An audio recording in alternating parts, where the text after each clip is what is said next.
তো বাহিরে আইল কাটা লোক যদি মসজিদের লাইন সোজা করে তা আল্লাহ বলবেন এর কোমর একটা লাত মেরে দেখেও। আইলের বেলা তুই বাঁকা করবি আর মসজিদে লাইন সোজা করবি, তোর কপালে ঝাঁটা। তুই আবার গ্রামবাসীকে দেখে হুকিং করে তার চালিয়ে লাইন চালাবি আর মেশিন চালাবি আর মসজিদে গিয়ে আল্লাহু আকবার বলে ডাক দিবি, তোর মতন মুত্তাকির কপালে ঝাঁটা। এইগুলো হলো ওপেন গুনাহগার, যারা লোককে দেখিয়ে পাপ করে, যারা লোককে দেখিয়ে গুনাহ করে। এইগুলো লোককে রব্বুল আলামিন নয় বলছেন তোরা জীবনে মাপ পাবি না। থাক, বসে থাক। আজ পর্যন্ত আমার দেশের কি নিয়ম আছে, কঠিন শক্ত হাদিস বলছি, আর 1.5 ঘন্টা কাছে আসলো। এর থেকে কড়া হাদিস আর আপনাকে আমি বলবো না আজকের মজলিসে। তা কি বাপের বয়স কত, যে 65 বছর, মার বয়স কত 60 বছর। আপনি ইনসাফ করে বলেন, একটু আপনাকে ফরজ করিনি, মন লাগলে বলেন। 65 বছরের বেটি ছেলে থালি বাসন ধুয়ে ভাত চাপাবে, লকড়ি দিবে, জাল ঠেলবে, তরকারি কাটবে, রান্না করবে, বুড়োটাকে খাওয়াবে, এই 65 বছর বয়সের মেয়েটার এটা কাজ না, এটা কাজ নয়। হ্যাঁ, কাজে কামে যদি হয়, কার কাজে কামে হবে, কার কাজে কামে হবে? যে মানুষটার বাড়িতে একটাও বেটা নাই, যে মানুষটার বাড়িতে একটাও বৌমা নাই, শুধু বুড়া আর বুড়ি আছে, আর কেউ নাই, তাহলে এই মানুষটা মজবুর হয়ে মেনে নিবে যে আমার নসিবে কেউ নাই বেটা, অতএব বউ আসেনি, তাই আমাকে মেনে নিতেই হবে। এবার কোনো লোকের মদদ নিয়ে বেচারাকে সংসারটা টানতেই হবে। কিন্তু এমন কটা লোক কার্বনাতে আছে, ফরিদপুরে আছে, অথচ সব্বারই বেটা আছে, একটা করে, দুটা করে, তিনটা করে। আল্লাহর কসম খেয়ে বলছি, নাম নিব না রে দাদা, এ মোবাইলের যুগে বক্তারাকে বেইজ্জত করে ছেড়ে দিচ্ছে, তার জন্য নাম নিচ্ছি না। সংসারে আল্লাহ রাব্বুল আলামিন সুখ ভরে দিয়েছেন, এত টাকা আর এত পয়সা আর এত দামি দামি প্লট কিনে রাখা আছে শামসির মার্কেটের ভেতরে, অথচ সেই মানুষটা তিনটা বউ বাড়িতে আছে, কিন্তু কোনো একটা বউ এসে দুটা রুটি সুগারের মানুষটাকে পাকিয়ে দেয় না। বুড়িটা এগিয়ে যাচ্ছে আর হুটুর মুটুর করে রুটিগুলো পাকাচ্ছে, এখানে ছেঁদা, এখানে পুড়া, এখানে দেখতে পাই না। বুড়া গরম গরম হয়ে বলছে রুটি পাকাতে গিয়ে তোকে ঢং নাই, তো বুড়ি থুসুর থুসুর করে বলছে দেখতে কি পাছি জি উমুকের বা। 65 বছরের মানুষ, কটা বউ আছে বাড়িতে? 3টা। তুমি তোমার মাকে ভাত দাও না, তোমার বাপকে ভাত দাও না, একটাই যদি বেটা হয় তো ভাত দিবে না, তোরা আপনা আলাদা খা, আমি আপনা আলাদা খাবো। আল্লাহর কসম খেয়ে বলছি, আল্লাহর কসম খেয়ে বলছি। কি রাসূলুল্লাহ বলছেন, জামবানি, দুটো গুনাহ আছে দুনিয়াতে হে মানুষেরা, এই গুনাহগুলোর তোমাকে 2 বার সাজা নিতে হবে। সাজা কয়বার নেই মানুষ কিয়ামতের দিনে? একবার নেই, বা নিবে ভুল হতে গেলে। কিন্তু নবী কি বলছেন? 2টা পাপ আছে এমন রে ভাইরা, যেই পাপের পাপীকে একবার দুনিয়াতে সাজা নিতে হবে আর একবার আখেরাতে সাজা নিতে হবে। 2 বার সাজা না দিলে আল্লাহ রাব্বুল আলামিনের মন ভরবে না, প্রাণ ভরবে না, জি ভরবে না। কে কে কে কে? রাসূলুল্লাহ বলছেন, আল বাগিয়ু ওয়া কাতিয়াতুর রাহমি। 1 নম্বর হলো বেশ্যা, রান্ডি। যেই মেয়ে ছেলেটি বিয়ে হয়েছে, তার বিয়ে হয়েছে তারপরেও আর বিয়ে হয়নি তখনও পরের ছেলের সঙ্গে, পরের বেটার সঙ্গে নাজায়েজ সম্পর্ক চালিয়েছে বছরের পর বছর ধরে, কেউ জেনেছে কেউ জানেনি, আবার বিয়ে শাদী হয়ে গেছে, তারপরেও স্বামী গেছে রুজির সন্ধানে কেরালায়, পাঞ্জাব, গুজরাতে কাজ করতে, 8 মাসের মতো স্বামী বাড়ি আসবে না। এই সুবাদে ওই কুলাঙ্গার নারী কোনো যুবকের সঙ্গে রাতের বেলায় টিপ মারে এবং এই করে ফোনে আলাপ আলোচনা করে। তাহলে এমন নালায়েক নারীকে হাদিসের ভাষায় বলা হয়েছে রান্ডি এবং বাগি। আর এই বাগি মেয়ে ছেলে যদি এমনটা খেয়ানত করে তার স্বামীর সংসারে, কিংবা তার আমানতে যদি খেয়ানত করে, রাব্বুল আলামিন নাই বলছেন তোকে দুনিয়াতে একবার সাজা দেওয়া হবে আর তোকে আখেরাতে আর একবার সাজা দেওয়া হবে। আরেকটাকে যারা সম্পর্ককে ছিন্ন করে দেয়। সম্পর্ক কাকে বলে? এটা কে তো বেশি, এটা আমার আপন চাচা, বড় চাচা। এটা কে তো, এটা আমার আপন চাচাতো ভাই। চাচাতো ভাইয়ের বাড়ি আপনার আর আমার লাগালাগি। এই চাচার বাড়ি কোথায়? তো আমার বাড়ির সামন দিকে এইটা বাড়ি। আপনার বাড়িতে বিয়ে লাগলো, তো আপনার চাচার সঙ্গে করে মুখ ফেরাফেরি করে আছে। এটা কে তো? চাচাতো ভাই। চাচাতো ভাইয়ের সঙ্গে 6 বছর থেকে কথাবার্তা বলা বলি নাই। তার মানে কি, তুই কে আর মুই কে, আমি তোকে চিনি না, আমি তোকে জানি না। এটাকে বলা হয় কি কাতিয়াতুর রাহম, সম্পর্ককে ছিন্ন করা। অন্য হাদিসে লেখা আছে কাতিয়াত মাল ওয়ালিদাইন, মা এবং বাবার সঙ্গে সম্পর্ককে ছিন্ন করা। যখন হজের দিন আসছে, তখন এই কুলাঙ্গারকে কেহ কহেছে তোর ভাইয়ের সাথে মিট করে যা। 32 বছরের চুন কালি মাখা আইজিয়া কহেছে, বড় ভাই হজে যাচ্ছি, তো তুমি আমাকে মাপ দাও। হাজি 32 বছরের কালি হাত খান ধরে ফেলি, হু হু হু করতে গেলি মাফ হয়ে যায়। তাহলে হজে না গেলে তুই তাহলে মাপ চাইতে যাতি না কোনোদিন? এর মতো হারাম দুনিয়াতে কেউ আছে যে নিজের চাচাকে চাচা বলে চিনে না, নিজের দাদাকে দাদা বলে চিনে না, নিজের ভাইকে ভাই বলে চেনে না, নিজের মাকে মা বলে চিনে না, নিজের বাপকে বাপ বলে চেনে না। রাসূলুল্লাহ বলছেন যারা আত্মীয়তার বন্ধনকে ছিন্ন করে দেয়, এই সমস্ত লোককে আল্লাহ রাব্বুল আলামিন বলছে আমি 2 বার সাজা দেব। এ দুনিয়াতে কি সাজা পাবি তুই? এ দুনিয়াতে কি সাজা পাবে দেখে নিতে হবে। কি তুমি যদি আজকে তোমার বাপকে আর তোমার মাকে ভাত না দাও, তো তোমার বাড়িতে যদি কাগজ না থাকে, আমার ব্যাগে কাগজ আছে, কাগজ দিচ্ছি, লিখে নাও। তোমার কোখে যদি একটা বেটা জন্মে থাকে, বেটার নামটা আরমান করে রেখেছো, পাকিস্তানের ক্রিকেটারের নাম এনজেমামুল হক। এনজেমামুল হক সাবালক হবে না, তার আগেই তোমাকে জুতা মারতে শুরু করে দেবে। বেটার হাতে জুতা খাবে কেন? যে সুন্নাত। কিসের সুন্নাত? তুমি যে বাপকে জুতা মেরেছ, তরিকা চালু হয়ে যাবে। হ্যাঁ, যদি বলেন যে হারে তোকে এত লালন পালন করে এমনি করে মানুষ করলাম, অমনি করে মানুষ করলাম, তো তুই জানিস না যে তোর বাপ কেমন করে তোকে হাত ধরিয়ে ধরিয়ে নিয়ে গেছিলো কার্বনার বাজার পর্যন্ত, পাকড়তলা বাজার পর্যন্ত। তুই বাপকের সামনে বলেছিলি আব্বু এটা খাবো, তোর বাপ একবার বলেছিল পেছনে রে বেটা, বলেছিল? জীবনে কোনো দিন বলেনি। বাপের সামনে বাজার যাচ্ছিস, একদিন চাচার সামনে বাজার যেয়ে দেখ, তো চাচার সাথে বাজার যেয়ে দেখ। যদি বলিস চাচা পুতলাটা নিব, ভাব মারবো শালা হারামকে, একটা চড় শালা গাল ঝরিয়ে দেবো। কে বলবে? চাচা। আর একদিন বাপের সাথে যেয়ে দেখতো, আবু পিলিক পিলিক করে জ্বলছে এই পাখিটা লিব যাবো। এগুলা নিবি রে? কতক্ষণ যাবে রে বেটা? হ্যাঁ আমি নেব। যখন আর একবার হ্যাঁ আমি নেব, কত দাম যে? 20 টাকা। লে লে। বাপ যতক্ষণ বেঁচে আছে রে, তোর সংসার বেঁচে আছে। আর বাপ যেদিন মরে যাবে, সেদিন তুই মনে করবি যে আমি রোদে দাঁড়িয়ে আছি। বাপ বেঁচে আছে তো পাকুড়ের গাছ আছে, আর তার সঙ্গে তুমি না যাই সম্পর্ক করছো। যারা না যায় সম্পর্ক করে চলবে, তাদের কল্যাণ দুনিয়াতে নেই, তাকে একবার সাজা নিতেই হবে। তাহলে এটা তো কঠিন হাদিস হয়ে গেল। আর 12টাও 1টাও বেজে গেছে। তাহলে কথা শেষ করে দিই, যদি পাপ করেন লুকিয়ে, তো তার ফজিলত কি আছে?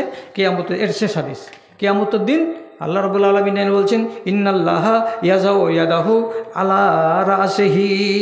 এটা শিলমারা পানি না, এমনি বোতলের ফাঁকি দেওয়া পানি আছে, শিলমারা পানি আছে। ওরে খ্যাপা কি বারের দিন গাছে ধরবে রে? আহা রে, মগরবের পর থেকে পানি খাইনি, দেখি টিভিটা দেখি, কেন খাইনি? যে টিউবওয়েলের পানি খাই না, বোতলের পানি খাই। তো আমার ড্রাইভারকে কহেছি যে যাও তো বাজারে দেখেছো তো, কিছু কোনো জায়গাতে পানি নেই। তোমার ট্যাক্সিতে নেই? কিছু আইজ নেই, আমার ব্যাগে থাকে রোজ। হঠাৎ করে এই যে এসছি জালসাতে, ভুলে গেছি। আর এখনও পানি কমসে কম 1.5 গিলাস পানি টানবো, তো আওয়াজটা শেষ করে দিয়ে টানবো। যখন পেয়ে গেছি খোঁজ, তখন ঠিক আছে। হ্যাঁ, বলছিলাম কিয়ামতের দিন একটা নওজওয়ান মানুষকে আল্লাহ তাআলা ডাকবেন। ডাকার পরে হাদিস কি বলছে? ইয়াজাউর রাব্বে ইয়াদাহু আলা কানাফিহি। ঘাড়ের সামনে রব্বুল আলামিন হাতখানাকে এইরকম করে রেখে দেবেন। আল্লাহর হাত কত বড় হয় তা আন্দাজ করেন তো। হেলমেট দিয়ে যেমন মাথাটা ঢাকা পড়ে যায়, তেমনি আল্লাহ রাব্বুল আলামিনের হাতের তলাতে আপনার মাথাটা সম্পূর্ণ ঢাকা পড়ে যাবে। কেউ দেখতে পাবে না, কেউ দেখতে পাবে না। এবার আল্লাহ তাআলা কানে কানে বলবেন, কি বলবেন? হাল ফালতা কাজা ইয়া আব্দি, এ আমার বান্দা, যেদিন তোর বয়স ছিল 24 বছর, যখন তুই শামসি কলেজে বিএ সেকেন্ড ইয়ারে লেখাপড়া করতি, তখন কি তুই উমুকের সঙ্গে এইরকম ভাঁজ লাগিয়ে রেখেছিলি কি না? তখন আল্লাহ তাআলার প্রশ্ন শোনা মাত্রই এই বান্দা বলছে, নাম ইয়া রাব্বে, হ্যাঁ আল্লাহ এটা করেছিলাম। তারপরে আল্লাহ রাব্বুল আলামিন আবার তাকে হাত দিয়ে ঢেকে রেখে কোনো মানুষ যেন দেখতে না পাই, ওকে কানে কানে বলবেন, হাল ফালতা যালিকা ইয়া আব্দি, এটা আমার বান্দা, তুই কি 32 বছর বয়সে এরকম অন্যায় কাজটা করেছিলি নাকি? একটা কোনো মুসিবতের কাজ, একটা কোনো বাজে কাজ আপনার আল্লাহ তাআলাকে পেশ করে দিবেন সামনে, আর দেওয়ার পরে বলবেন, এই অন্যায় কাজটাকে তুই করেছিলি রে বান্দা। তখন কানে কানে এসে আল্লাহকে তাআলা বলবেন, নাম ইয়া রাব্বে, হ্যাঁ জি আল্লাহ এটাও করেছিলাম। যখন 2 বার 2টা মারাত্মক অপরাধ স্বীকার করা হয়ে যাবে, তারপরে আল্লাহ তাআলা হাতখানা টেনে নেবেন। তখন এই বান্দা মনে মনে বলবেন, এবার আমার শেষ। আল্লাহর সামনে যখন 2টা বড় বড় অসুখকে আমি স্বীকার করে নিয়েছি, পাপকে আমি কবুল করে নিয়েছি, এবার আমার রাস্তা হবে লাল ঘরের দিকে। মুখ শুকিয়ে দিয়ে বেচারা বসে আছে। এমন সময় আল্লাহ তাআলা হঠাৎ করে বলছেন, আবশির ইয়া আব্দি, এরে বান্দা খুশি হয়ে যা, খুশি হয়ে যা। কিসের জন্য খুশি হবে? যে মালিক, 2টা অন্যায় যে তুমি আমাকে কবুল করালা, তো আমি যে কবুল করে নিলাম, তো কেন খুশি হব? আল্লাহ তাআলা বলছেন, কাদ সাতার তাহু ফিদ দুনিয়া ফা সাতার তো লাকা ফিল আখিরা, তুই দুনিয়াতে করেছিলি এই পাপটা, কিন্তু তুই লুকিয়ে করেছিলি, পৃথিবীর কোনো মানুষকে জানতে দিসনি। তোর এই পাপটা জমশেদও জানে না, তোর পড়োশি, তোর বন্ধুও জানে না, গ্রামের লোক জানে না, পঞ্চায়েতের কেউ লোক জানে না, একাই করেছিলি নির্জনে, আর সেটাকে তুই চেপে রেখেছিলি। তো তুই যেমন চেপে রেখেছিলি, আমার নাম হলো সাত্তার, আমিও ওটাকে চেপে রেখেছিলাম। আজকে শুধু জিজ্ঞেস করলাম তোমাকে, শুধু আমি আমার নিজের ক্ষমতাটা দেখাবার জন্য, যে তুই যেমন চেপে রেখেছিলি রে বান্দা, আমিও সেটাকে চেপে রেখেছিলাম। আর আমি চেপে রেখেছি, এটা তোমার এবং আমার ব্যাপার। যখন তুই এই গুণে গুণান্বিত হতে পেরেছিস যে কাউকে বলিসনি, তখন তোরে গুণের আমি দাম দিলাম, এই যে পাপ করেছিস তো করেছিস, তোকে আমি মাপ দিলাম, যা যা যা আমার জান্নাতে যা। মুখের সাথে এই কাজটা মিলিজুলি করেছিলাম, আজকে আমাকে ভেতরটা কামড়াচ্ছে, আমাকে আল্লাহ তুমি আমাকে মাফ করে দাও। তাহলে মুলতাজামে হাত রেখে কোনো মানুষ যদি দোয়া করে, আল্লাহ তাআলা তার দোয়াটাকে খালি ফিরিয়ে দেন না। কইছে ফরিদপুরের লোক, 16 লাখ টাকা খরচ না করলে তো কাজ হবে না। এত বড় জিনিস থেকে তো আমরা বঞ্চিত হয়ে গেলাম। কয়টা লোক যাবে? আরও আছে। আর কি আছে?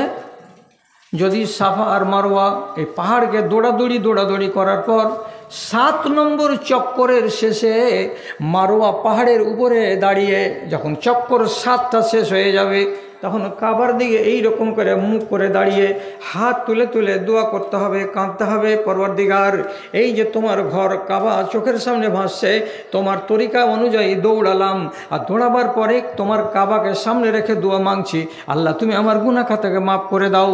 এমন জায়গায় দাঁড়িয়ে যদি মানুষ দোয়া করে, আল্লাহ রাব্বুল আলামিন বলছেন তোমার গুনাহগুলো গুনাহ হয়ে থাকবে না, সব ধুয়ে যাবে, মুছে যাবে। সেটাও তো কাবাতে। মিনার মাঠে যদি কেউ কাঁদে দোয়া করে, আরাফার মাঠে যদি কাঁদে আর দোয়া করে, তাহলে তার দোয়াকে কোনোদিন রদ করা হয় না। আর একটা যেটা ফরিদপুরের ছেলেরাও করতে পারবে, যেটা ফরিদপুরের মেয়েরাও করতে পারবে, এটা হলো সবচাইতে সহজ, সবচাইতে সরল, যদি ইচ্ছাটা মনের ভেতরে জন্মে। সেটা কি? আল্লাহ তাআলা কোরআনে বলছেন, ওয়াস্তাইনু বিসসবরি ওয়াসসালাত, আল্লাহ তাআলার কাছে মদদ চাও, আল্লাহ তাআলার কাছে সাহায্য চাও। কি দিয়ে? তো নমাজ দিয়ে এবং সবুর দিয়ে। আর একগুলো নমাজকে বলা হয় সলাতুল হাজাতে, মানে আমার দরকারের নমাজ। সেটা কেমন হয়? তো আপনি যদি এইটা করতে পারেন, কি রাসূলুল্লাহ বলছেন, সাল্লু বিল্লাইলে ওয়ান নাসু নিয়াম, তিনটা কাজ যদি করতে পারো জান্নাত তোমার হাতের মুঠাই। কি কি? আফসুস সালাম, সালামকে বাড়াও। তুমি একটা লোক সালাম দিবে চায়ের দোকানে, 20টা লোক আওয়াজটা শুনতে পাবে, 20 জন লোক তোমাকে জবাব দিয়ে বলবে ওয়ালাইকুম আসসালাম। তো তুমি বললে একজন, আর দুয়া পেলেন কয়জনের? তো 20 জনের। এটা হলো বিশাল নেকি কামাবার জারিয়া। এই জন্য নবীজি বলছেন আফসুস সালাম, সালামকে বাড়াও। 2 নম্বর কথা কি? অতেমুত্তাম, গরিবকে খানা খেতে দাও। একদিন যদি তোমার বাড়িতে গরিব খানা পায় তো 10 দিন তোমার গুণগান করবে, আর 10 দিন তোমাকে বাংলাতে দোয়া দিবে। আরবি দোয়া যদি না জানে তো বাইরে এসে বলবে খালাগে আল্লাহ তোকে ভালো রাখে, খালাগে তো ছেলে পিলে যেন দুধে ভাতে খায়। দুধে ভাতে খাওয়ার দোয়া হাদিস আছে কি? নাই। কিন্তু বাংলাতে যেটাই বলছে সেটাই দোয়া। আপনার 14 গোষ্ঠীর কেউ জীবনে বলেনি বেটা তুই দুধে ভাতে খাইস, কিন্তু ফকিন্নি কি বলছে আপনাকে? তুই দুধে ভাতে খাই, তোর ছেলেপিলে যেন দুধে ভাতে খাই গে খালা। ফকিরের দোয়া আপনার কল্যাণ ডেকে আনবে। এই জন্য নবীজি বলছেন ফকিরের সম্মান করো, তাকে খানা খেতে দাও। 3 নম্বরে নবীজি বলছেন সাল্লু বিল্লাইলি ওয়ান নাসু নিয়াম, রাতের বেলায় তুমি আল্লাহর কাছে দাঁড়িয়ে নামাজ আদায় করে চাও। সময়টা কেমন? তো সারাটা দুনিয়ার মানুষ ঘুমাবে, ওই টাইমে যেতে হবে মসজিদে। তখন কটা রাত? রাত 12টা, 12:30, 1টা, 2টা, সারা দুনিয়া নির্জন। এরকম নির্জন টাইমে মসজিদের ভিতরে ঢুকে যাও, আলো নিভিয়ে দাও, মসজিদের মেন জায়গাতে খাড়ো হবে না, একটু ডান দিকে চলে যাও, না একটু বাম দিকে চলে যাও, অন্ধকার, ঘুটঘুটে অন্ধকারে 2 রাকাত নামাজ পড়ো। আর 2 রাকাত নামাজ আদায় করে দেওয়ার পর এবার আল্লাহ রাব্বুল আলামিনের সামনে তোমার নিজের মনের কথাটা বলবার আগে এইটুকু অন্তত বলতে হবে। যদি আরবিতে পারা যায় তো ভালো, আর আরবিতে যদি না পারা যায় তো বাংলাতেই বলতে হবে। সেটা কি? কোনো একটা তসবিহ তো আপনার জানা আছে, কোনো একটা তসবিহ, যেমন সুবহানাল্লাহি আলহামদুলিল্লাহি ওয়ালা ইলাহা ইল্লাল্লাহ আল্লাহু আকবার। জানা নাই কাউরি? আছে তো? এটা তো জানা আছে তো। সুবহানাল্লাহি ওয়া বিহামদিহি সুবহানাল্লাহিল আযীম। এই একটা কোনো তসবিহ দেন। যদি বলে তসবিহ জানি না মানে সাহেব, তা হাত তুলে তুলে বলেন হে আসমান জমিনের মালিক, হে সারা জাহানের রুজি দাতা, তোমার নাম আল্লাহ, তুমি হলে খালেক, তুমি হলে মালেক। তুমি আমাকে দেখছো, সারা জাহানকে তুমি দেখছো। আমি তোমার একটা খাক সার বান্দা এসেছি, রাত্রি 1টার সময় 1:30টার সময় কিছু নিব এই আশায়। কোন হালাতে এসেছি? তোমার নবী বলেছে অন্নাসো নিয়াম, সারা দুনিয়ার মানুষ ঘুমাবে, বাড়ির স্ত্রীটা সেও ঘুমাবে, জানতে পারবে না। বেটা বউ ওদের ঘরের ভেতরে আছে, ওরাও জানতে পারবে না। মসজিদের ইমাম সাহেব নিজের ঘরের ভেতরে আছে, সেও জানতে পারবে না, কোনো লোক জানতে পারবে না। ওই রকম নির্জনে বসেছি আল্লাহরে, রাত 1:30টার সময়। আল্লাহ তোমার কাছে আমি এই জিনিসটাই চাইতে এসেছি। কি রে বান্দা কি চাইছিস? বলছে মাগফিরাত চাই রে আল্লাহ, তুমি আমাকে মাপ দাও। আমি 15 বছর ধরে মদ খেয়েছি আল্লাহ, আর জীবনে এই কাজ করব না। পরওয়ারদিগার আমি এতদিন ধরে মা আর বাপের সঙ্গে সম্পর্ক ছিন্ন করে রেখেছিলাম, আমি আর মা বাবার সঙ্গে সম্পর্ক ছিন্ন করে রাখবো না। এই আল্লাহ আমি এতদিন ধরে হারাম গেজা খেয়েছি, আমি আজ থেকে আর হারাম ব্যবসা করব না। এই বলে আপনি আল্লাহ তাআলার কাছে আজিজি করুন, ইনকেসারি করুন, আর যদি পারেন তো চোখের পানি ঝরান। আপনি বলবেন এটা মুশকিল কথা, ডাকতে পারবো মৌলী সাহেব কিন্তু চোখ দিয়ে পানি ঝরাতে পারবো না। আমি বলছি টেবিলটাকে বাজিয়ে রাসূলুল্লাহর কথা এক যারাও সত্য নয়,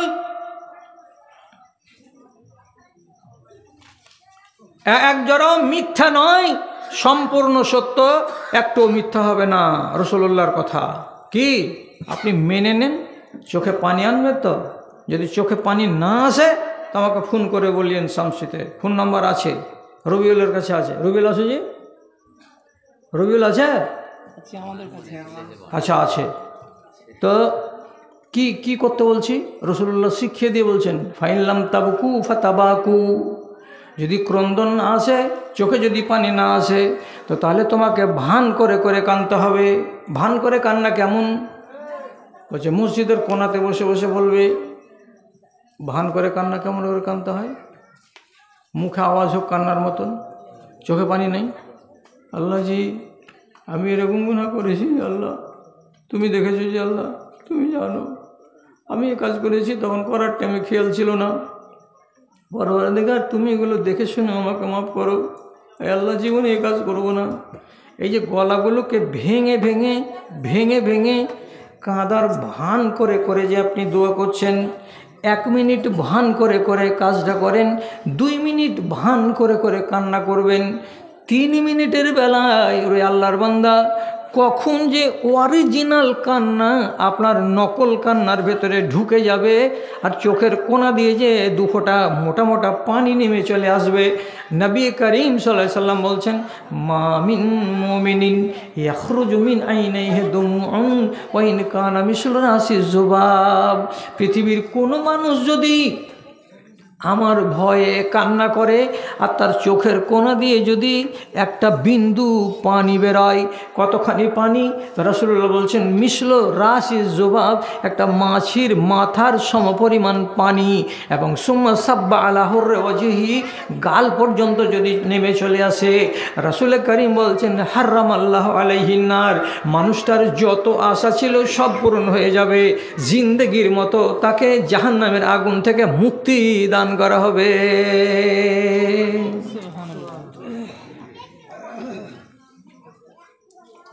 পারা যাবে না? কে বলছে পারা যাবে না? যদি কেউ বলে যে না পারবো না, আজকে তো 14 রোজা না কতটি গেল, 13 রোজা, এখনো তো রোজা বাকি আছে। আপনি একটা দিন তো করে দেখেন, যেটি শর্ত আপনাকে বললাম। অন্ধকার রাত, রাত্রি 12টার পর পাক রুজি খেয়ে, পাক কাপড় পরে, নির্জন জায়গাতে বসে একটু সময় দিয়ে 2 রাকাত নামাজ পড়ে আপনি যদি আল্লাহ তাআলার কাছে এই কথাগুলো বলতে যান, দেখেন যে হয় কি হয় না। যদি হয়ে যায় আলহামদুলিল্লাহ, আপনি জানবেন যে আল্লাহ তাআলা আপনার উপরে মেহেরবান হয়ে গেছেন। না হলে আমি যে কথাটি শুনেছিলাম সেই কথাটি আমি চোখে চোখে দেখে নিলাম, আমার দ্বারাই হয়ে গেল, তাহলে এটা খুশির খবর। আচ্ছা, তো বলছিলাম বড় গুনাহ মাফ করার এইগুলো হলো জায়গা। আপনি যদি ওইখানে বড় গুনাহকে স্মরণ করে আল্লাহর কাছে কাঁদেন, তাহলে বড় গুনাহ আর থাকবে না। বেশ, এবার উঠাউঠি করিও না, উঠাউঠি করিও না। ঘড়ি বলছে আমি আরও আপনাদের কাছে পাবো 20 মিনিট, তাহলে 1.5 ঘন্টা হবে। তো তার আগে যদি আপনারা কহেন যে 20 মিনিট ছেড়ে দিলাম, মৌলভী সাহেব তোমাকে তো ছেড়ে দেন, অসুবিধা নেই। তো আমি একটা শেষ কথা বলে নিই আজকে আপনাকে। একটা এমন গুনাহ আছে যেই গুনাহটা জীবনে মাপ হবে না, তাহলে এটাকে 3 নম্বরে ঢুকিয়ে এলেন। এর আগে 2টা কি ছিল? শিরিকের গুনাহ, আর 2 নম্বর কি ছিল? মার্ডারের গুনাহ। 3 নম্বর এটাকে ঢুকিলেন। 3 নম্বর এই গুনাহটাকে আল্লাহ রাব্বুল আলামিন মাফ করবেন না। কোনটা গুনাহ 3 নম্বর? এবার বলছি আপনাকে। রাসূলুল্লাহ বলছেন কুল্লু উম্মতি মুআফান ইল্লাল মুজাহিরিন, আমার যে কোনো উম্মতকে আল্লাহ রাব্বুল আলামিন মাপ দিতে চাইছেন। তোমাদেরকে মাপ দেওয়া হবে, তোমরা চাইলেই মাপ পেয়ে যাবে। সবকে মাপ দেব, সবকে মাপ দেব, কিন্তু নবীজি বলছেন ইল্লাল মুজাহিরিন, একগুলো লোককে আমি যতই কাঁদবে, যতই দোয়া করবে, তাকে মাপ দেওয়া হবে না। এগুলো কোন গুনাহগার, কোন রকমের পাপ?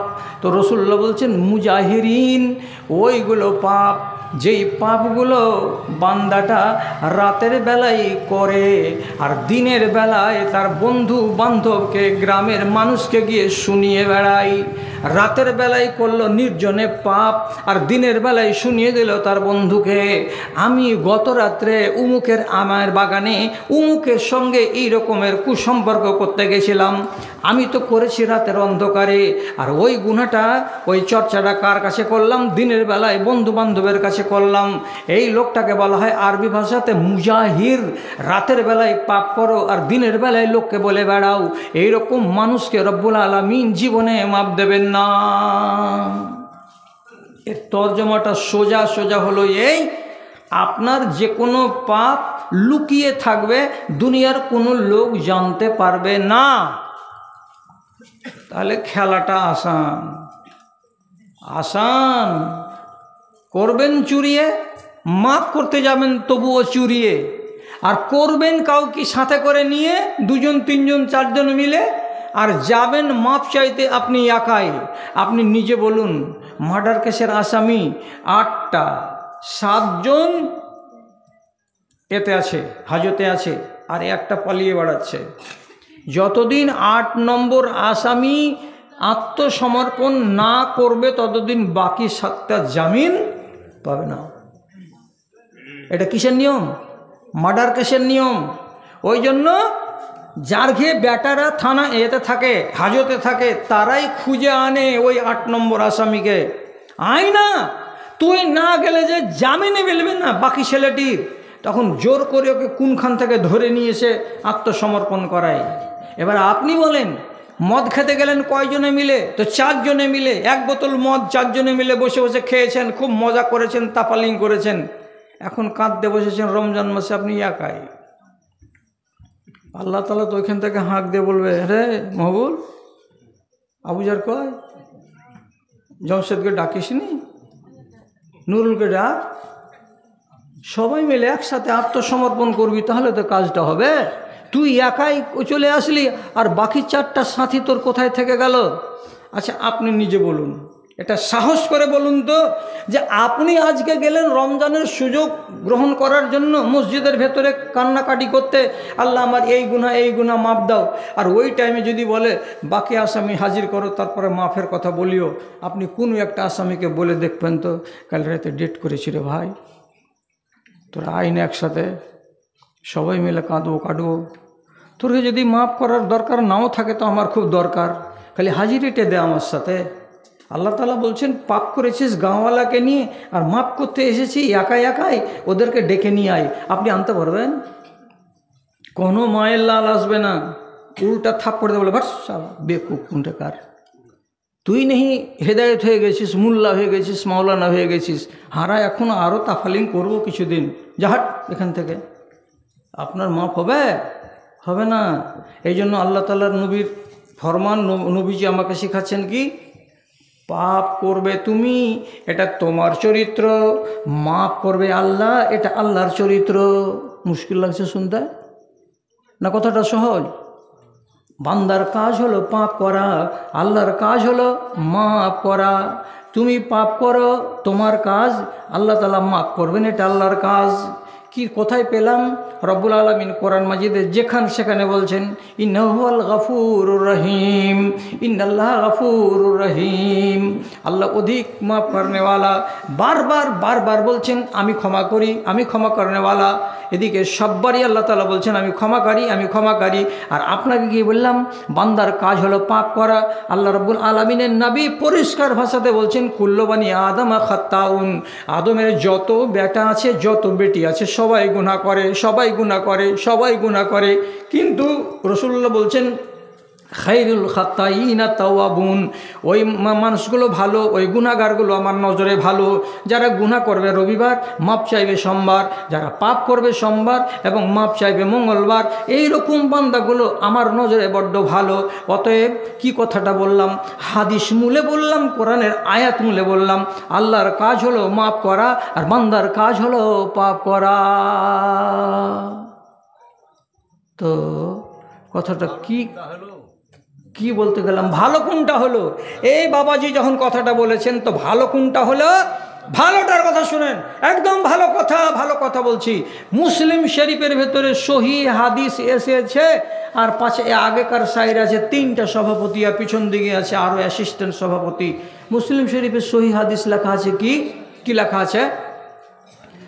লাউলাম তুজনেবুনা, তোমরা যদি ফরিদপুরের লোক সবটি নেককার হয়ে যাও, দিনদার হয়ে যাও, আল্লাহওয়ালা হয়ে যাও, পরেশগার হয়ে যাও, হাজি হয়ে যাও, গাজী হয়ে যাও, একটাও যদি তোমরা পাপ না করো,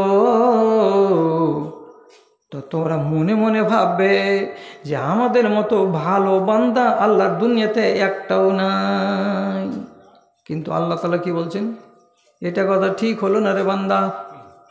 তোমরা যদি গোটা গ্রামের লোক নেককার হয়ে যাও, দিনদার হয়ে যাও, আল্লাহওয়ালা হয়ে যাও, কেউ যদি পাপ না করো, তো নবীজি বলছেন লা ইয়াতিল্লাহু বিকাউমিন আখার,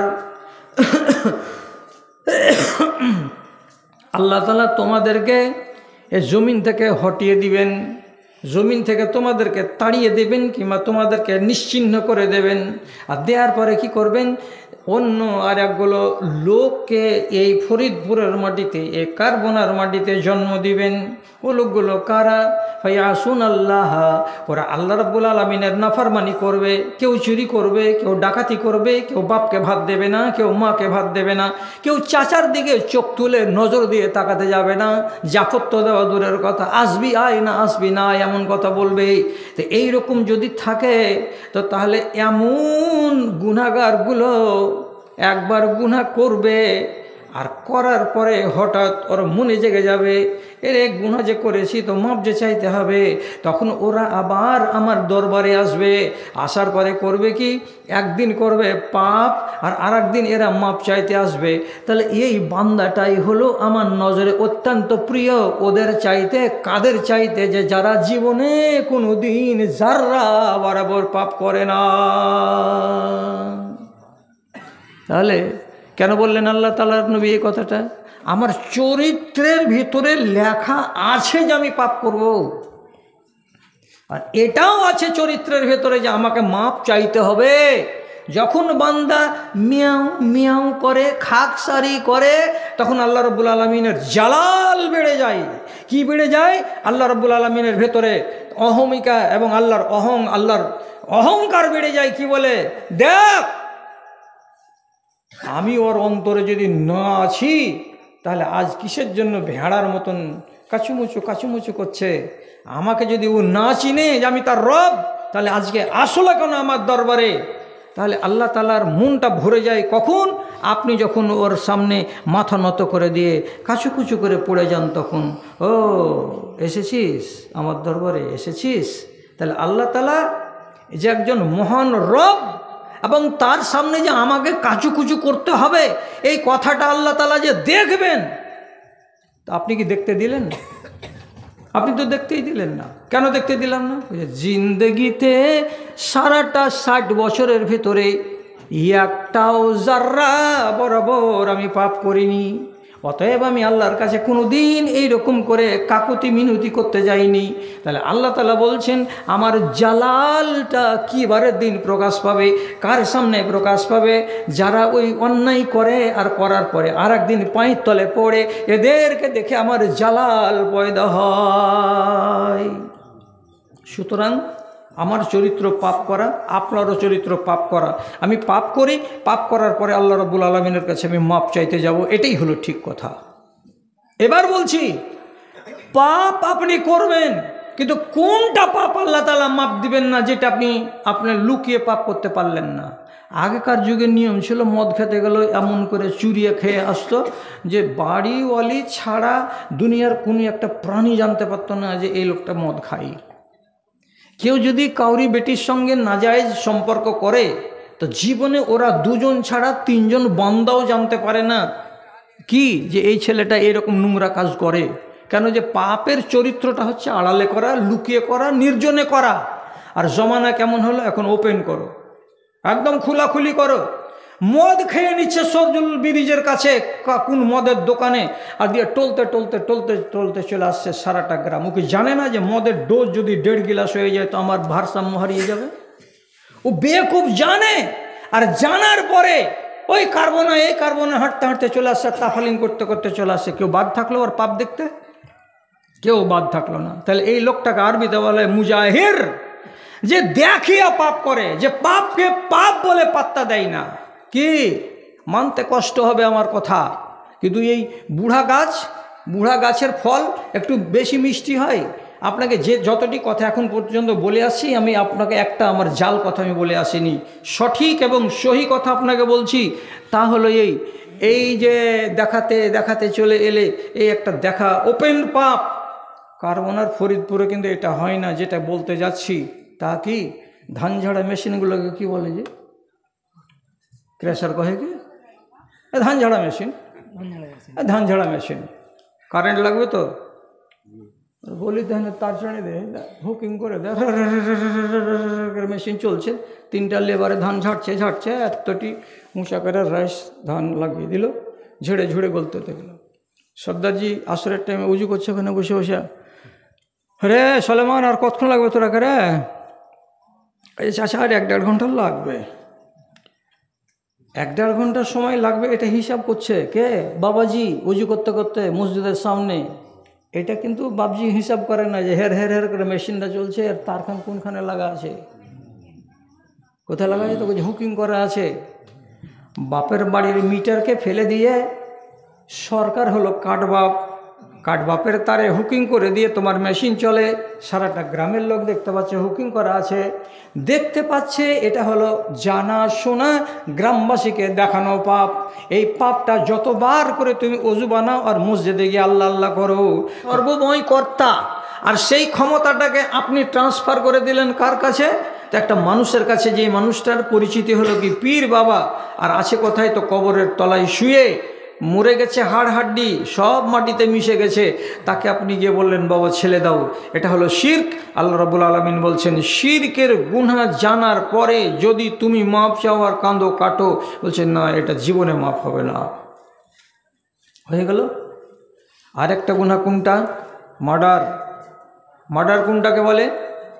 একে অন্যায়ভাবে আপনি মারবেন। একটা মুসলমানকে অন্যায়ভাবে মেরে দিচ্ছে, কি করতে গিয়ে? আইল ঠিক করি নিয়ে, কি করতে গিয়ে? জমির পানি পড়াপড়ি নিয়ে, কি করতে গিয়ে? কোনো একটা ব্যবসা বাণিজ্য করেছি, টাকা পয়সা লেনদেন করতে গিয়ে একজন আরেকজনের লাশ ফেলে দিল। এর চাইতে বড় কথা, ভোটের টাইম আসতে গেলে তৃণমূল কংগ্রেসকে বরদাস্ত করে না, কংগ্রেস তৃণমূলকে চোখের কোণে দেখতে চায় না। তারপরে আরও অন্যান্য পার্টিদের ভেতরে এই অবস্থা। যারা নেতা তারা এয়ার কন্ডিশনে বসে থাকছে, আর যারা নেতা তারা নিজের ভিতরে মারামারি লড়ালড়ি করে, খুন খারাপি করে নিজের আখেরাতকে বরবাদ করছে, দুনিয়াকেও বরবাদ করছে। কোনো মানুষ যদি কোনো মানুষকে মেরে দেয়, সে মুসলমান একজন, তাহলে এই ব্যক্তি সম্বন্ধে আল্লাহ তাআলা কি বলছেন? মান কাতালা মুমিনান মুতাআম্মিদান ফাজাযাউহু জাহান্নামা খালিদান মুখাল্লাদা। কোনো মানুষ যদি কোনো একজন মুমিন মুসলমানকে মেরে দেয়, তাহলে পরে মার্ডার কেসের এই গুনাহটা জীবনে মাফ হবে না। আল্লাহ তাআলা কোরআনে বলছেন সারাটা জনম ধরে তাকে জাহান্নামের আগুনে জ্বলতেই থাকতে হবে। দুটো বাদ, এ দুটো গুনাহ মাফ হবে না। তো আল্লাহর মেহেরবানি, আমরা আহলে হাদিস যারা, আমরা শিরকের গুনাহ করি না, আর আমরা এরকম খুন খারাপি আর মার্ডার করি না। তবে বদনসিব যারা কোনো এক জায়গায় একটা ঘটনা ঘটে যায়, তো হাজারের ভেতরে লাখের ভেতরে একটা, সেটা ধর্তব্যের ভেতরে আসে না। এবার আপনাকে বলি, একগুলো গুনাহ সহজেই মিটে যাবে, সহজেই। এই গুনাহটার নাম হলো সাগীরা। সাগীরার মানে কি? ছোট। ছোট কাকে বলে? কোন গুনাহগুলোকে সাগীরা বলে? আমি আপনাকে উদাহরণে শুধু 4-5টা দিচ্ছি, খালি যেন মগজে থাকে যে হ্যাঁ এগুলো সাগীরা গুনাহ। কি? আপনি পথ চলতে চলতে কোনো একটা গাছের ডালকে কারণে ভেঙে দিলেন মট করে, আর দিয়ে কোনো কাজে লাগালেন না, সেখানে ফেলে রেখে দিলেন। আপনার কিন্তু এটা করা ঠিক হলো না, এটা হলো সাগীরা গুনাহ। একটা গাছের ডালে বসে আছে, একটা পাখি আরাম করছে, আপনি একটা ছোট্ট পাথর নিলেন, তার দিকে ছুঁড়ে দিলেন, পাখিটার আরামকে হারাম করে দিলেন, এটা হলো আপনার সাগীরা গুনাহ। আর আপনি আপনার চোখের সামনে একটা কুকুর বসেছিল কিংবা দাঁড়িয়েছিল, আপনি তাকে ঢিল ছুঁড়ে তাকে মেরে দিলেন, তার গায়ে লেগে গেল, কুকুরটা একটু ব্যথা পেল, আওয়াজ করে সেখান থেকে পালিয়ে গেল, এটা হলো সাগীরা গুনাহ। আপনি কোন একটা মানুষকে দেখতে পেলেন, আর দেখার পরে ঠাট্টার চলে দুনিয়াতে যেগুলো রেওয়াজি গাল আছে, আপনি ওই রেওয়াজি গালগুলো একটা তাকে দিয়ে দিলেন। তো গাল যদি কাউকে দিয়ে দেওয়া যায়, তো এটা হলো সাগীরা গুনাহ। তারপরে আপনাকে বলছি, কেউ যদি কোনো রমণীর দিকে ইচ্ছাকৃত তার রূপ তার সৌন্দর্যকে দেখার চেষ্টা করে এবং বারবার তাকে ঘোর নজরে দেখতে থাকে, তাহলে কোনো অচেনা নারীর দিকে যদি কুদৃষ্টি দিয়ে তাকানো যায়, তো এটা হলো সাগীরা গুনাহ।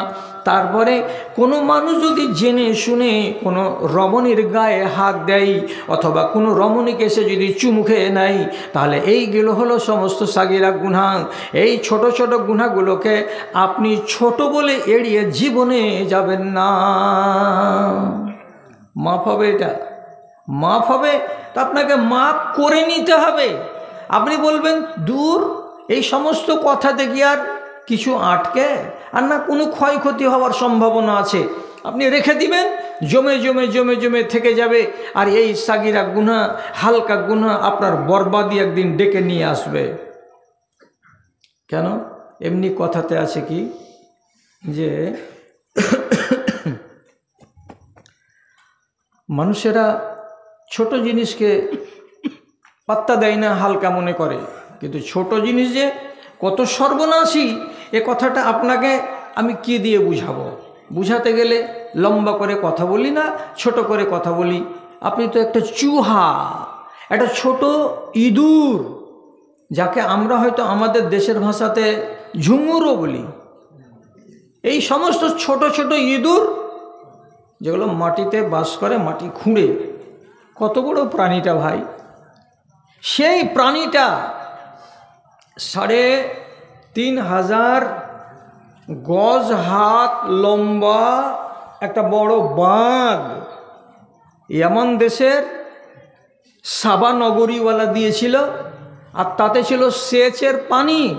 আর সেই সেচের পানিতে তাদের বাগানে ফলমূল ফুলতো, কত ফল হতো, সুবহানাল্লাহ। একটা লোক খালি ঝাঁকা নিয়ে যদি সরজুল ব্রিজ থেকে হাঁটা দেয়, আর ওখান থেকে এই কারবোনা ওই কারবোনা হয়ে ওপর কারবোনা দিয়ে হাঁটতে হাঁটতে এত দূর পর্যন্ত আসে, তো গাছের পাকা ফল গাছ থেকে পড়ে পড়েই আপনি ডালি ভর্তি হয়ে যেত। তাকে কোনোদিন ফল কুড়াবার জন্য মাটিতে ঝুঁকে হাত লাগাতে হতো না। কত সুন্দর ফল ধরেছিল সেই গাছে আর সেই বাগানে। আল্লাহ তাআলা বলেছিলেন খাও আর আমাকে চিনো, বাস, না শুকরি করিও না। তো বেকুফ জাত তখন কিছুদিন পরই তখন বলছে, ও এমন দেশ হলো যে বগল ঘামে না, গেঞ্জি গন্ধ করে না, রোদ লাগে না, এখান থেকে হেঁটে চলে যাচ্ছি কারবোনা পর্যন্ত, একটুও মাথাতে রোদ পড়ে না। তো এইগুলো জিনিস কি মন ভরে জি? মাঝে মাঝে যদি একটু পিছন দিক সুরসুর না করে, একটু যদি গা না চুলকায়, একটু যদি গেঞ্জিটা না ঘামে, একটু যদি গতর দিয়ে দুর্গন্ধ না বেরোয়, তাহলে পরে কেমন এটা জীবন যে একটু উল্টা উল্টা লাগে না গো? মোট কথা হলো সুখে খেলে ভূতে খিলাই। এখন একদিন হঠাৎ করে বলছে এইভাবে রোজ রোজ লিচু, এই আঙ্গুর, এই আনার, এই বেদানা, এই আম, এই লিচি, এই উমুক, রোজ রোজ রোজ রোজ এইগুলো খাবো, এটা যেন ভালো লাগে না। আল্লাহ রাব্বুল আলামিন বললেন, ও নিয়ামত দিয়েছি তার জন্য এখন তোমরা নিয়ামতের নাশুকরি শুরু করেছ, আমাকে ভুলতে চেষ্টা করেছ, ঠিক আছে তোমাদের তাই ব্যবস্থা করা হবে। আল্লাহ রাব্বুল আলামিন কি করলেন? এইবার সামান্য একটা ইঁদুরকে ওই মজবুত বাঁধে কোনখান থেকে আল্লাহ পাঠালেন, সেই ইঁদুরটা কুরে কুরে কুরে করে বাঁধের ওই মাথা থেকে এই মাথা পর্যন্ত খালকে এদিক থেকে ওদিক ফুটিয়ে দিল। যখন একটা খাল ফুটে গেল তখন আর একটা খাল ফুটালো, তারপরে আর একটা খাল ফুটালো। এই খাল যখন ওই দিকের সঙ্গে সংযোগ হলো তখন ঝিরঝির ঝিরঝির করে পানি নামতে লাগলো। লোকেরা দেখছে আর বলছে ওই পারের পানিগুলো যেগুলো কানা বরাবর হয়েছিল, পানিগুলো যে এই পারে ঝিরঝির করে চলে আসছে, দেখ রে দেখ, ইঁদুরে খাল করে দিয়েছে। এই মনের হরসে 2 দিন দেখলো, 3 দিন দেখলো, খাল ছিল এত বড়টা, আস্তে আস্তে হয়ে গেলো এত বড়টা, তারপরে আবার এত বড়টা, তারপরে হতে হতে হতে হতে এত বড় খালের ব্যাসটা হয়ে গেল।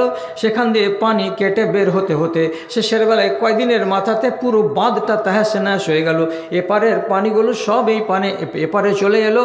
আর এত বড় বন্যা হলো, বন্যাটাকে ইতিহাসের পাতায় বলা হয় সাইলুল আরিমের বন্যা। কত বড় বন্যা হয়েছিল ওই বাঁধটা কেটে যাওয়ার কারণেই।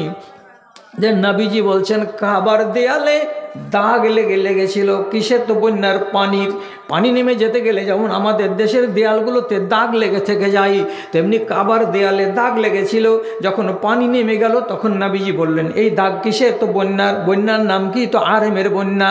সেই আরেমের বন্যা দিয়ে দেশটাকে আল্লাহ রাব্বুল আলামিন তছনছ করে দিলেন, সমস্তকে গায়রত করে দিলেন, বরবাদ করে দিলেন।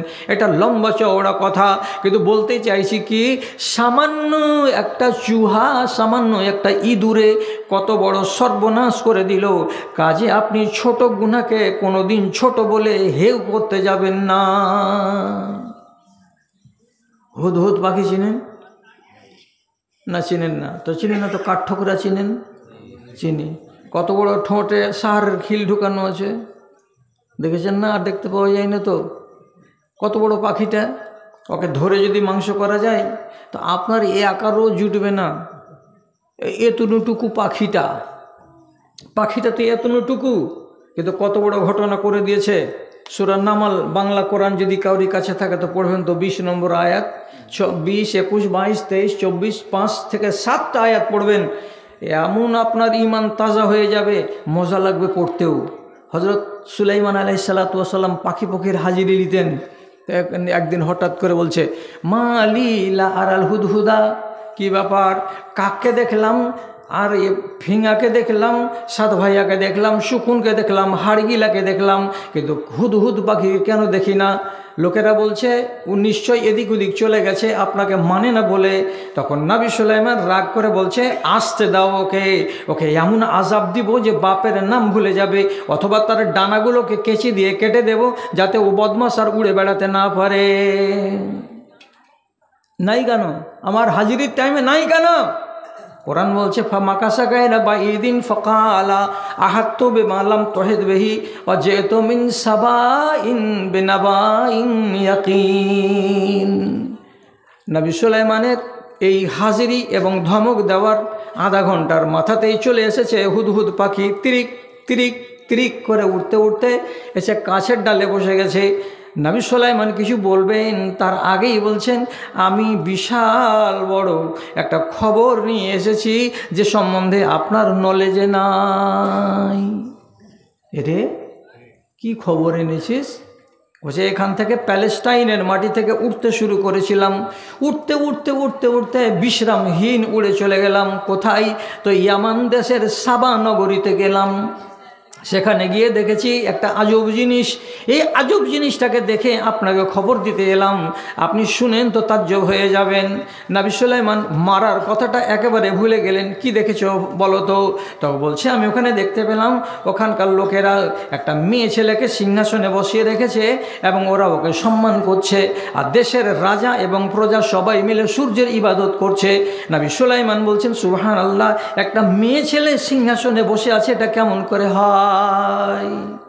চিঠি লিখলেন নবী সুলাইমান। কাকে চিঠি লিখলেন? তো বিলকিস রানীকে চিঠি লিখলেন। বিলকিস রানীর কাছ থেকে জবাব এলো। জবাব যাওয়ার পরে আবার নবী সুলাইমান, লম্বা কাহিনী আমি শর্টে টেনে দিচ্ছি। নবী সুলাইমান একজনকে বললেন, আমার সিংহাসন ওখানে কেউ নিয়ে যেতে পারো? তো একজন নেককার সালেহ দিনদার বুজুর্গ লোক বলছে, আমি আপনাকে এক চোখের পলক মারার সাথে সাথে প্যালেস্টাইন থেকে সাবা নগরে নিয়ে চলে যেতে পারবো। নিয়ে চলে গেল ওইখানে। নবী সুলাইমান ওকে দেখতে পেলেন, রানীকে।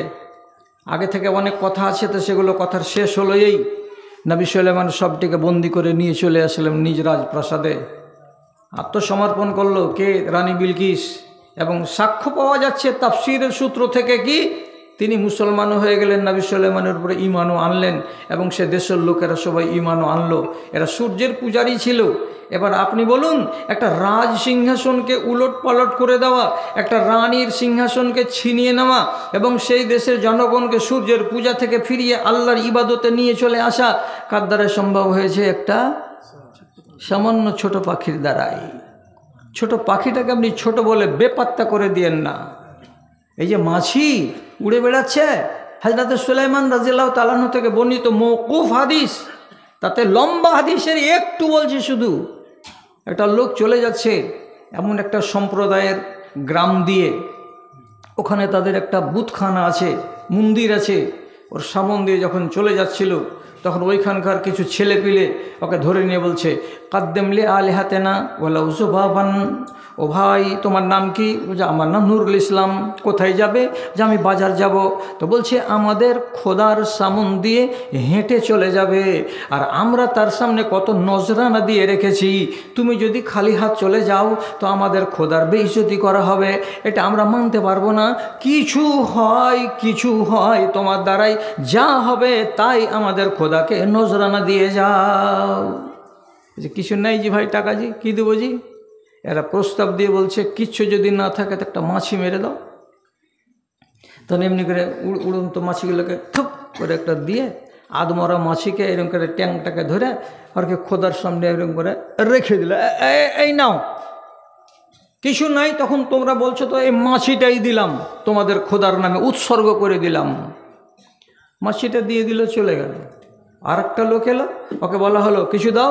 না, কিছু দিতে পারবো না, কিছু নাই, আর থাকলেও দিব না। কেন? যে এটা হচ্ছে তোমাদের ব্যাপার, এটা আমার ব্যাপার নয়। না দিতে হবে, না দিব না। শেষে লোকটার গলায় ছুরি চালিয়ে দিল। প্রস্তাব দিলে একটা মাছি দিয়ে দাও, একটা মাছি দিয়ে দাও। মাছিও দিব না, দিল না, ছুরি চালিয়ে দিল। রাসূলুল্লাহ ঘটনা শুনলেন, শোনার পরে কি বলছেন? আম্মালা ওয়ালফা ফিল নার। প্রথমে যে লোকটা একটা মাছি মেরে দিয়ে তাদের খোদার সামনে পেশ করেছিল, সে মানুষটা কিন্তু অরিজিনালি জাহান্নামে চলে গেছে। আর যে মানুষটা একটা মাছি পর্যন্ত দিতে রাজি হলো না, যার কারণে গলাটা কেটে দিতে হয়েছে, মানুষটা যেমনি মরেছে তেমনি তার উপরে আল্লাহর জান্নাত ওয়াজিব হয়ে গেছে। আপনি এবার বলুন, একটা মাছির কি দাম আছে? সে মাছিটাতে সামান্য বিশ্বাস রেখে খোদার নামে দিল ওদের, ব্যাস ইমানের সত্যানাশ হয়ে গেল, চলে গেল রসাতলে। কাজে সাগিরা গুনাহ হতে গেলে ছোট বলে আপনি ওকে তুচ্ছ বলে পার করে দিবেন না। বাংলায় কি কথা আছে? বিন্দু বিন্দু বৃষ্টি পড়ে ভরে যায় নদী, পয়সা পয়সা কর নিয়ে দালালের গদি। সেই রূপ তিল তিল মুমিনের দান, সতেজ করিয়া রাখে মাদ্রাসার প্রাণ, মসজিদের প্রাণ। বিন্দু বিন্দু বৃষ্টিতেই খাল ভরে, খাল থেকে নদী ভরে, নদী থেকে সমুদ্র হয়। বিন্দুকে ছোট বলা যায় না। সাগিরা গুনাহকে আপনি বলবেন কি হবে যে এটাতে? যে ভালো করে মনে রাখেন, হুনাইনের যুদ্ধ শেষ করে নবীজি বাড়ি আসছেন, রাস্তাতে এক জায়গায় সব সাহাবিটিকে, মিলিটারিটিকে খাড়ো করে দিয়ে বলছেন এখানে তোমরা দাঁড়াও। আর দাঁড়ার পরে তখন রসুল কি বলছেন? মান ওয়াজাদা মিনকুম হাতাবান ফালিয়াতে বিহি ওমান ওয়াজাদা মিনকুম জিলদান ফালিয়াতে বিহি ও হাজারান ও শাইয়ান। ও সাহাবিরা, তোমরা যতজন লোক আছো এই চারিদিকে ছড়িয়ে যাও, আর যাওয়ার পরে যদি একটা চামড়া পাও এতটুকুনি তো সেটা হাজির করো, একটা যদি কয়লার টুকরা পাও তো সেটা হাজির করো, একটা যদি ছিঁড়ার টায়ার পাও, একটা চাপ্পাল পাও তো সেটা হাজির করো। আমার কথা হলো একটা না একটা জিনিস হাতে করো আর এনে এই জায়গাটাতে তোমরা জমা লাগাও। কে কয়লা, কে পাথর, কে চপ্পল, কে হাড়, কে লকড়ি, বিভিন্ন জিনিস হাতে করে। রসুলুল্লাহর হুকুম, 12,000 মিলিটারি যখন এখান করে জিনিস এখানে এনে রাখলো, সাহাবী বলছেন হাত্তা জাআলনাহু রুকামান, এতটাই আমরা আনলাম যে জায়গাটাতে একটা স্তূপ বানিয়ে দিলাম। যেমন ধান ঝাড়ার পরে ধানগুলোকে জমা করতে গেলে একটা ঢের হয়ে যায়, ওই রকম আমরা সব জিনিসপাতি জড়ো করে জায়গাটাকে একটা বিশাল বড় স্তূপ বানিয়ে দিলাম। তারপরে মনে মনে বলতে লাগলাম, রাসূলুল্লাহ এটা দিয়ে কি করবেন, কিসের জন্য আমাদেরকে জমা করতে বললেন? শেষের বেলায় রাসূলুল্লাহ এদিকে এমনি করে দেখে বলছেন, কাযালিকা সাগায়রো, ওরে আমার সাথীরা, তোমাদেরকে একটা জিনিস বুঝাবার জন্য এটা করলাম। তুমি এটা কি এনেছিলে? তো বলছে একটা কয়লা। এই একখানা কয়লার কি দাম আছে? তুমি কি এনেছিলে? বলছে আল্লাহ পাকের রাসূল একটা চপ্পলের ভাঙা অংশ এনেছিলাম এই জায়গাটাতে, এর কি দাম আছে? তুমি কি এনেছিলে বাবা? তো বলছে এখানে এত বড় হাড় টুকরা এনেছিলাম। বলছে হাড়খানার কোন দাম আছে? কিন্তু এই এক ছোট ছোট ছোট ছোট জিনিসগুলো যখন এক জায়গাতে জমা করে দিলাম তখন একটা স্তূপ হয়ে গেল। ঠিক সেই রকমই তোমাদের সাগিরা গুনাহকে যদি মাফ করে না নাও, যদি জমা থেকে যায় তাহলে এই রকম স্তূপ হয়ে যাবে। আর এই সাগিরা গুনাহ তোমাকে কিয়ামতের দিন বরবাদ করে দেবে, নষ্ট করে দেবে, তোমার তকদিরকে আগুন জ্বালিয়ে দেবে। কাজে সাগিরা গুনাহকে মাফ করার পদ্ধতি কি? শুধু পারলে নমাজ পড়ে দেন, মনে মনে স্মরণ করেন, অথবা নমাজ না পড়বেন, খালি মুখ দিয়ে একবার বলে দেন ইস্তেগফার। ইস্তেগফার ছোটটার নাম হলো আস্তাগফিরুল্লাহ, আর বড় ইস্তেগফারের নাম হলো আস্তাগফিরুল্লাহ রব্বি মিন কুল্লি যামবিন ওয়া আতুবু ইলাইহি। আর একটা হলো কি আস্তাগফিরুল্লাহ আল্লাযী লা ইলাহা ইল্লা হুয়াল হাইয়ুল কাইয়্যুম ওয়া আতুবু ইলাইহি। তো যেভাবে পারবেন ওই অন্যায়টাকে মনে করে যদি আপনি এটা কথা বলে নেন তাহলে আপনার সাগিরা গুনাহ মাফ হয়ে গেল। তাহলে কি শিখলাম? এখন পর্যন্ত শিখলাম এই যে কাবিরা গুনার ভেতরে কোনটা মার্ডার কেস, জীবন আল্লাহ তাআলা মাফ দেবেন না, আর শিরকের গুনাহ আল্লাহ তাআলা জীবনে মাফ দেবেন না। আর সাগিরার মধ্যে থেকে যত রকমের গুনাহ হবে শুধু আমি যদি মুখ খুলে নিয়ত করে মাফ চাই তাহলে সেটা আমার মাফ হয়ে যাবে। যদি আপনার দলিলের প্রয়োজন লাগে তাহলে সহি হাদিস থেকে আপনাকে প্রমাণ করে দিচ্ছি। এক সাহাবী খেজুরের বাগানে সেচ দেওয়ার জন্য এক জায়গাতে নল ছেড়ে রেখেছেন, আর আরেক জায়গার খেজুরের গাছের গোড়াটাকে কোদালি দিয়ে খুঁড়ে খুঁড়ে খুঁড়ে খুঁড়ে পানি মাটিগুলোকে আবার আলতো আলতো করে দিচ্ছেন। এমন সময় তো ওইখান দিয়ে একটা মেয়ে ছেলে গত হয়ে যাচ্ছিল কোথাও যাবে বলে। সাহাবী ওকে ইশারা দিয়ে ডাকলো, ডাকার পরে এই রাস্তাটা দিয়ে যাবে, খেজুরের বাগানের মাঝামাঝি দিয়ে, তো রাস্তাটা শর্ট হবে। মেয়ে ছেলেটি তার কথায় পড়লে ভিতরের রাস্তা ধরলো। বলছে কি, যখন সে আমার নিকটে এলো তখন আমি আমার হাতের গাঁইতিটা কোদালটাকে রেখে দিলাম। আর দেওয়ার পরে বাজে মন্তব্য করবেন না, শুধু শুনে রাখেন, কেন যে ওরাও মানুষ ছিল যেমন আমরা মানুষ, মানুষের দ্বারাই ভুল হবে, এটা গোড়াতেই বয়ানে রাখা হয়েছে। সাহাবী কোদালটাকে হাত থেকে ফেলে দিয়ে তিনি এবার পরিষ্কার ভাষাতে বলছেন, ফাল্লাযামতুহা ওয়া কাব্বালতুহা গায়রা আন্নী লাম উজামিউহা। আমি মেয়ে ছেলেটিকে জবরদস্তি করে তাকে জড়িয়ে ধরে নিলাম এবং আমি তাকে চুমু খেয়ে নিলাম, আর আমি তার শরীরে হাত লাগিয়ে দিলাম। কথার প্রতি খেয়াল রাখবেন। কটা কথা হলো? তিনটা। আমি তাকে জড়িয়ে ধরে নিলাম, এটা ভুল। আমি তাকে চুমু খেয়ে নিলাম, এটা ভুল। আমি তাকে ছুঁয়ে নিলাম, তার শরীরে হাত দিলাম, এটাও ভুল।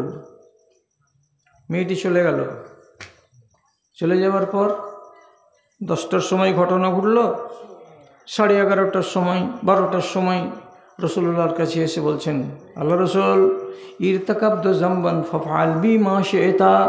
হে আল্লাহ রসুল, আমার দ্বারা একটা বড় গুনাহ হয়ে গেছে, আপনি যা করবেন তাই মেনে নেব।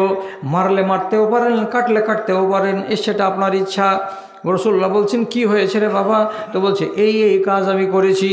গায়রা আন্নী লাম উজামিউহা, কিন্তু মেয়ে ছেলেটির সঙ্গে আমি শারীরিক সম্পর্ক মানে সহবাস আমি করি নাই। সহবাসটা বাদ দিয়ে বাকি সবগুলো কাজ আমি করে নিয়েছি, অতএব আমাকে সাজা দেন। রাসূলুল্লাহ বলছেন, আসল্লাইতা খালফি, তুমি কি এই ঘটনা করার পরে মদিনার মসজিদে এসে আমার পিছন দিকে দাঁড়িয়ে কোনো নামাজ পড়েছো কি? বলছে, হ্যাঁ নামাজ পড়েছি। রাসূল যখন শুনলেন যে নামাজ পড়েছে আমার পিছন দিকে, এখানে 4 রাকাত জোহরের আর নফল পড়েছে আগে আর পরে, তখন রাসূলুল্লাহ তাকে বলছেন, ইন্নাল হাসানাত ইউযহিবনা সাইয়্যাত। মানুষ যদি একটা নেক কাজ করে দেয় আর তার 10 মিনিট আগে, 15 মিনিট আগে, 20 মিনিট, আধা ঘন্টা আগে একটা যদি মন্দ কাজ করে থাকে, তো সেই মন্দ কাজটা নেক কাজ করার বদৌলতে আল্লাহ রাব্বুল আলামিন মুছে দেন, তাকে ডিলিট করে দেন, খাতায় জমা করে রাখেন না। সুতরাং বাবারে, তোমাকে সাজা নিতে হবে না, জুতা খেতে হবে না, লাঠি খেতে হবে না, কোড়া খেতে হবে না। তুমি হাসি মুখে এখান থেকে চলে যাও। আল্লাহ তাআলা বাগানে যে গুনাহটা তুমি করেছিলে এই নামাজ পড়ার কারণে তোমাকে আল্লাহ তাআলা মাফ করে দিয়েছেন। আপনি মনে মনে বলবেন, নামাজ পড়লাম তো মাফ চাইলাম কখন? আমি তো বলেছি যে মাফ চাইতে হবে, তো মাফ চাইলাম কখন নামাজে? ভালো করে খেয়াল করেন, ফরিদপুরের লোক আর বেশি দিন বাঁচবো না, 64 বছর বয়স, 7 রকমের রোগ ঘিরে রেখেছে আমাকে, এটাই শেষ হতে পারে, কিংবা কপালে হয়তো আরও আছে, হতে পারে, কিন্তু আজকের মতো তো আমি এটাকে শেষ বলি। নমাজ আপনি পড়তে গেলেন তো চট করে খেয়াল করেন, যদি 4 রাকাত নামাজ হয় তো 4 রাকাত নামাজে আপনি 5 বার আল্লাহর কাছে মাপ চাহেন। খেয়াল করেননি কেউ? তো ওরের ভাইটি, তোরা বেঁচে থাক ভাই, হে তোরা যে লিচিন হয়ে বসে আছিস তো মনটা আমার ভালো হয়েছে। কি কথা? 4 রাকাত নামাজ পড়তে গেলে একটা আওয়াজ করেন তো ওই উত্তর দিক থেকে, যে প্রথম সাজদা থেকে যখন ইমাম বলবে আল্লাহু আকবার, উঠলেন, হাঁটুতে হাত দিয়ে তাশাহুদে বসার মতন করে, আবার আপনি উঠে বসলেন, তো প্রথম সাজদা থেকে উঠা মাত্রই সবাইকে একটা দোয়া বলতে হয়। দোয়াটার গোড়াতে কি আছে?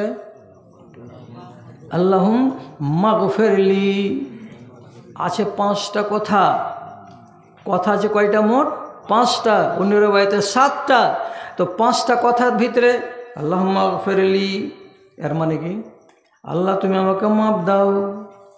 তো গোড়াতে তো বললাম মাগফিরলি, বাকিটি থাক, আজকে আলোচনা করব না।